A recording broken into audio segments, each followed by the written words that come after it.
मुंबई आणि मुंबई उपनगरातून मोठ्या संख्येने उपस्थित सर्वांना माझा नमस्कार। आज का दिन मुंबई और महाराष्ट्र के साथ ही विकसित भारत के संकल्प के लिए बहुत बड़ा, बहुत ऐतिहासिक है। आज विकास का ये उत्सव भले ही मुंबई में हो रहा है, लेकिन इस पर पूरे देश की नजर है। आज दुनिया के सबसे बड़े सी ब्रिज में से एक ये विशाल अटल सेतु देश को मिला है। ये हमारे उस संकल्प का भी प्रमाण है कि भारत के विकास के लिए हम समंदर से भी टकरा सकते हैं, लहरों को भी चीर सकते हैं। आज का ये कार्यक्रम संकल्प से सिद्धि का भी प्रमाण है। मैं 24 दिसंबर 2016 का दिन नहीं भूल सकता, जब मैं Mumbai trans harbour link Atal Setu के शिलान्यास के लिए यहां आया था। तब मैंने छत्रपति शिवाजी महाराज को नमन करते हुए कहा था कि लिख कर रखिए, देश बदलेगा भी और देश बढ़ेगा भी।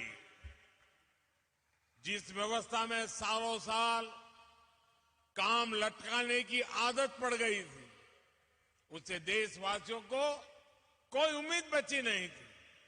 लोग सोचते थे कि उनके जीते जी बड़े प्रोजेक्ट पूरे हो जाएं, ये मुश्किल ही है।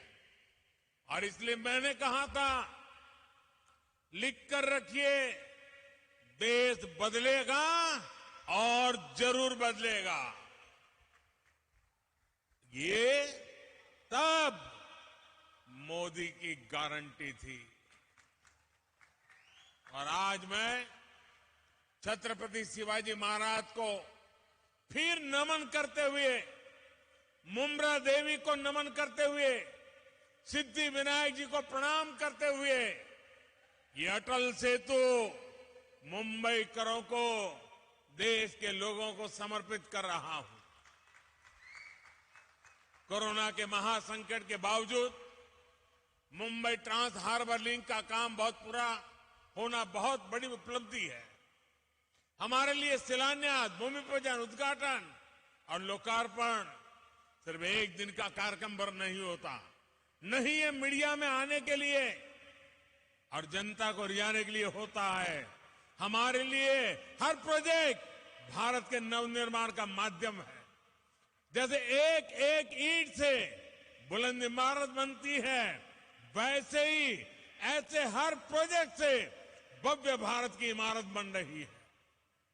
साथियों, आज यहां देश के मुंबई और महाराष्ट्र के विकास से जुड़े हुए 33,000 करोड़ रुपए के प्रोजेक्ट का शिलान्यास और लोकार्पण हुआ है। ये प्रोजेक्ट रोड, रेल, मेट्रो, पानी जैसी सुविधाओं से जुड़े हुए हैं। आज व्यापार जगत को मजबूती देने वाली आधुनिक भारत रत्न और नेक्स्ट वन बिल्डिंग भी मुंबई के लिए को मिली है। इसमें से अधिकतर प्रोजेक्ट तब शुरू हुए थे जब महाराष्ट्र में पहली बार डबल इंजन की सरकार बनी थी। इसलिए महाराष्ट्र में देवेंद्र जी से लेकर के अब एकनाथ शिंदे जी, अतीश पवार जी तक पूरी टीम के प्रयासों का परिणाम है। मैं उन सबको बधाई देता हूं। मैं आज महाराष्ट्र की बहनों को भी बधाई दूंगा।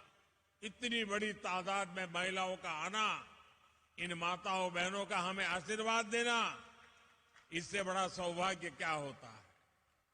देश की माताओं बहनों बेटियों के सशक्तिकरण की जो गारंटी और जो गारंटी मोदी ने दी है ना, उसको महाराष्ट्र सरकार भी आगे बढ़ा रही है। मुख्यमंत्री महिला सक्षमीकरण अभियान, नारी शक्ति दूत एप्लीकेशन और लेख लाड़की योजना, ऐसा ही एक उत्तम प्रयास है। आज यहां इस आयोजन में हमें आशीर्वाद देने के लिए इतनी बड़ी संख्या में हमारी माताएं, बहनें और बेटियां आई हुई है। विकसित भारत के निर्माण के लिए भारत की नारी शक्ति का आगे आना, नेतृत्व करना उतना ही आवश्यक है। हमारी सरकार का निरंतर प्रयास है कि माताओं, बहनों, बेटियों के रास्ते में आने वाली हर रुकावट को दूर करें, उनकी जिंदगी आसान बनाएं।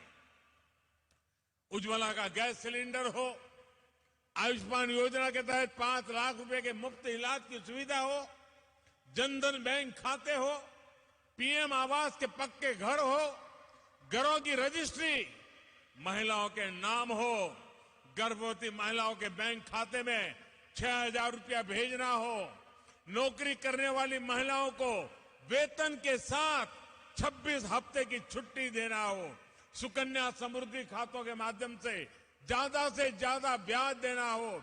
हमारी सरकार ने महिलाओं के हर चिंता का ध्यान रखा है। डबल इंजन की सरकार किसी भी राज्य में हो, महिला कल्याण उसकी सबसे प्रथम प्रमुख हमारी गारंटी है। आज जो योजनाएं शुरू हो रही है वो भी इसी दिशा में बड़ा कदम है। मेरे परिवारजनों, बीते कई दिनों से देश में Mumbai trans harbour link Atal Setu की चर्चा हो रही है। आज जो कोई अटल सेतु को देख रहा है तो इसकी तस्वीरें देख रहा है, वो गौरव से भर उठता है। कोई इसकी विशालता से समुद्र के बीच उसकी अड़िग छवि से मंत्रमुग्ध है, कोई इसकी इंजीनियरिंग से प्रभावित है। जैसे इसमें जितनी वायर लगी है उससे पूरी पृथ्वी के 2 बार चक्कर लग सकते हैं। इस प्रोजेक्ट में जितना लोहा, स्टील इस्तेमाल किया है उससे हावड़ा ब्रिज 4 हावड़ा ब्रिज और 6 स्टैच्यू ऑफ लिबर्टी का निर्माण हो सकता है। कोई इस बात से खुश है कि अब मुंबई और रायगढ़ की दूरी और सिमट गई है। जिस यात्रा में पहले कई घंटे लगते थे, अब वही यात्रा कुछ मिनटों में ही हो जाया करेगी। इससे नवी मुंबई के साथ साथ पुणे और गोवा भी मुंबई के और पास आ जाएंगे। इस ब्रिज को बनाने में जापान ने जो सहयोग किया है उसके लिए मैं जापान सरकार की विशेष रूप से आभारी हूं। मैं आज अपने प्रिय मित्र स्वर्गीय शिंजो आबे को जरूर याद करूंगा। इस ब्रिज के निर्माण को जल्द से जल्द पूरा करने का संकल्प हम दोनों ने मिलकर लिया था। लेकिन साथियों, अटल सेतु को हम इतने सीमित दायरे में नहीं देख सकते। अटल सेतु भारत की उस आकांक्षा का उदयघोष है जिसका आह्वान साल 2014 में पूरे देश ने किया था। जब मुझे चुनाव की जिम्मेवारी दी गई थी तो 2014 के चुनाव के कुछ समय पहले मैं रायगढ़ किले पर गया था। छत्रपति शिवाजी महाराज की समाधि के सामने बैठ करके कुछ पल मैंने बिताए थे उन संकल्पों को सिद्धि में बदलने की, उनकी इच्छा शक्ति, जनशक्ति को राष्ट्र शक्ति बनाने की उनकी दृष्टि की, सब कुछ मेरी आंखों के सामने और आशीर्वाद बनकर के आया था। उस बात को 10 साल हो रहे हैं। इन 10 वर्षों में देश ने अपने सपनों को सच होते देखा है, अपने संकल्पों को सिद्धियों में बदलते हुए देखा है। अटल सेतु इसी भावना का प्रतिबिंब है। युवा साथियों के लिए यह नया विश्वास लेकर आ रहा है। उनके बेहतर भविष्य का रास्ता अटल सेतु जैसे आधुनिक इंफ्रास्ट्रक्चर से होकर ही गुजरता है। अटल सेतु विकसित भारत की तस्वीर है। विकसित भारत कैसा होने वाला है उसकी एक झलक है। विकसित भारत में सबके लिए सुविधा होगी, सबकी समृद्धि होगी, गति होगी, प्रगति होगी। विकसित भारत में दूरियां सिमटेगी, देश का कोना कोना जुड़ेगा, जीवन हो या आजीविका, सब कुछ निरंतर बिना रुकावट के चलेगा। यही तो अटल सेतु का संदेश है। मेरे परिवारजनों, बीते 10 वर्षों में भारत बदल गया है। इसकी चर्चा खूब होती है। बदले हुए भारत की तस्वीर तब और साफ हो जाती है जब हम 10 वर्ष के पहले भारत को याद करते हैं। 10 साल पहले हजारों लाखों करोड़ रुपए के मेगा स्कैम्स की चर्चा होती थी। आज हजारों करोड़ रुपए के मेगा प्रोजेक्ट के पूरे होने की चर्चा होती है। सुशासन का एक संकल्प देश भर में दिख रहा है। देश ने नॉर्थ ईस्ट में भूपेन हजारिका सेतु और बोगीबील ब्रिज जैसे मेगा प्रोजेक्ट पूरे होते देखा है। आज अटल टनल और चेनाब ब्रिज जैसे प्रोजेक्ट की चर्चा होती है। आज एक के बाद एक बनते एक्सप्रेसवे की चर्चा होती है। आज हम भारत में आधुनिक और भव्य रेलवे स्टेशन बनते देख रहे हैं। ईस्टर्न और वेस्टर्न फ्रेट कॉरिडोर रेलवे की तस्वीर बदलने वाले हैं। वंदे भारत, नमो भारत, अमृत भारत ट्रेनों सामान्य जन के सफर को आसान और आधुनिक बना रही है। आज हर कुछ सप्ताह में देश किसी न किसी कोने में नए एयरपोर्ट का लोकार्पण होता है। साथियों, यही मुंबई में, महाराष्ट्र में इन वर्षों में अनेक मेगा प्रोजेक्ट या तो पूरे हो चुके हैं या फिर बहुत जल्द पूरे होने वाले। पिछले साल ही बाला साहब ठाकरे समृद्धि महामार्ग का लोकार्पण हुआ। नवी मुंबई एयरपोर्ट और कोस्टल रोड प्रोजेक्ट पर भी तेजी से काम चल रहा है। कोस्टल रोड प्रोजेक्ट से मुंबई महानगर की कनेक्टिविटी का कायाकल्प होने जा रहा है। ऑरेंज गेट, ईस्टर्न फ्रीवे और मरीन ड्राइव की अंडरग्राउंड टनल कनेक्टिविटी मुंबई शहर में ईज ऑफ ट्रैवल बनाएगी। आने वाले कुछ सालों में ही मुंबई को पहली बुलेट ट्रेन भी मिलने वाली है। दिल्ली मुंबई इकोनॉमिक कॉरिडोर महाराष्ट्र को मध्य भारत और उत्तर भारत से जोड़ने जा रहा है। महाराष्ट्र को तेलंगाना, छत्तीसगढ़ और अन्य पड़ोसी राज्यों से जोड़ने के लिए ट्रांसमिशन लाइन नेटवर्क बिछाया जा रहा है। इसके अलावा ऑयल और गैस पाइपलाइन हो, औरंगाबाद इंडस्ट्रियल सिटी हो, नवी मुंबई एयरपोर्ट हो, शैलेंद्र बिडकिन इंडस्ट्रियल पार्क हो, ये बड़ी परियोजनाएं महाराष्ट्र की अर्थव्यवस्था को नई गति देने वाली है। मेरे परिवारजनों, आज पूरा देश प्रत्यक्ष देख रहा है कि टैक्स पेयर का पैसा किस तरह देश के विकास लग रहा है। लेकिन देश पर दशकों तक शासन करने वालों ने देश का समय और टैक्स पेयर का पैसा दोनों ही की परवाह नहीं की है। इसलिए पहले के दौर में कोई प्रोजेक्ट या तो जमीन पर उतरता ही नहीं था या फिर दशकों तक लटका रहता था। महाराष्ट्र तो ऐसे अनेक प्रोजेक्ट का साक्षी रहा है। नीलवंडे डैम का काम 5 दशक पहले शुरू हुआ था, इसे हमारी सरकार ने पूरा किया। उरण खारकोपर रेल लाइन पर भी लगभग 30 दशक पहले काम शुरू हुआ था, ये भी डबल इंजन की सरकार ने पूरा किया है। नवी मुंबई मेट्रो प्रोजेक्ट भी लंबे समय तक लटका रहा। यहां डबल इंजन की सरकार बनने के बाद हमने इसे गति दी और अब पहला चरण पूरा हो चुका। ये जो अटल सेतु आज हमें मिला है, इसकी प्लानिंग भी कई सालों पहले चल रही थी।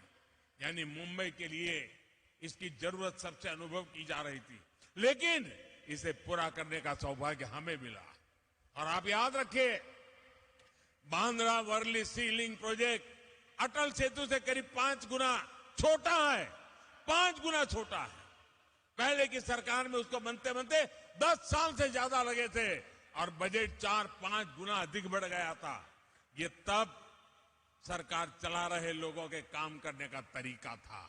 साथियों, अटल सेतु जैसे इंफ्रास्ट्रक्चर प्रोजेक्ट सिर्फ सुविधा ही नहीं देते बल्कि रोजगार के भी बहुत बड़े साधन होते। इसके निर्माण के दौरान मेरे करीब 17,000 मजदूर भाई बहनों और 1,500 इंजीनियर्स को सीधा रोजगार मिला। इसके अलावा ट्रांसपोर्ट से जुड़े कारोबार, निर्माण से जुड़े दूसरे बिजनेस में जो रोजगार मिला वो अलग है। अब ये इस पूरे क्षेत्र में हर प्रकार के बिजनेस को बल देगा। Ease of doing business, ease of doing life, इसके लिए बढ़ाएगा। मेरे परिवारजनों, आज भारत का विकास 2 पटरियों पर एक साथ हो रहा है। आज एक तरफ गरीब का जीवन बेहतर बनाने के लिए महाअभियान है, तो दूसरी तरफ देश के कोने कोने में चल रही महापरियोजनाएं।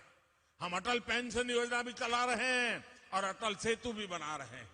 हम आयुष्मान भारत योजना भी चला रहे हैं और वंदे भारत, अमृत भारत ट्रेन भी बना रहे हैं। हम पीएम किसान सम्मान निधि भी दे रहे हैं और पीएम गति शक्ति भी बना रहे हैं। आज का भारत ये सब कुछ एक साथ कैसे कर पा रहा है? इसका जवाब है नियत और निष्ठा। हमारी सरकार की नियत साफ है। आज सरकार की निष्ठा सिर्फ और सिर्फ देश के प्रति और देशवासियों के प्रति है। और जैसी नियत होती है, जैसी निष्ठा होती है, वैसे ही नीति भी होती है और जैसी नीति होती है वैसी रीति भी होती है। जिन्होंने लंबे समय तक देश पर शासन किया, उनकी नीयत और निष्ठा दोनों सवाल के घेरे में रही।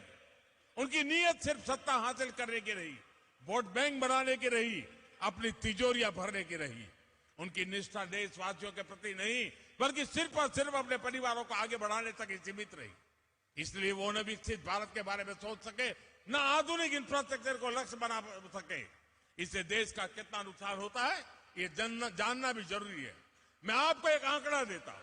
2014 से पहले के 10 सालों में इंफ्रास्ट्रक्चर के लिए सिर्फ 12 लाख करोड़ रुपए बजट दिया गया था, जबकि हमारी सरकार ने 10 वर्षों में हमने 44 लाख रुपए का बजट इंफ्रास्ट्रक्चर के लिए दिया है। तभी तो आज देश में इतने बड़े बड़े प्रोजेक्ट चल रहे हैं। महाराष्ट्र में ही केंद्र सरकार करीब 8 लाख करोड़ रुपए के इंफ्रास्ट्रक्चर प्रोजेक्ट या तो पूरा कर चुकी है या उन पर काम चल रहा है। ये राशि हर सेक्टर में रोजगार के नए अवसरों को बढ़ा रही है। साथियों, हम आज देश के हर परिवार को बुनियादी सुविधाओं के सैचुरेशन यानी 100% कवरेज का मिशन लेकर चल रहे हैं। विकसित भारत संकल्प यात्रा के तहत आज मोदी की गारंटी वाली गाड़ी देश के कोने कोने में पहुंच रही है। मोदी की गारंटी वहां से शुरू होती है जहां दूसरों से उम्मीदें खत्म हो जाती हैं। हमारी बहनों बेटियों ने तो ये सबसे अधिक अनुभव किया है।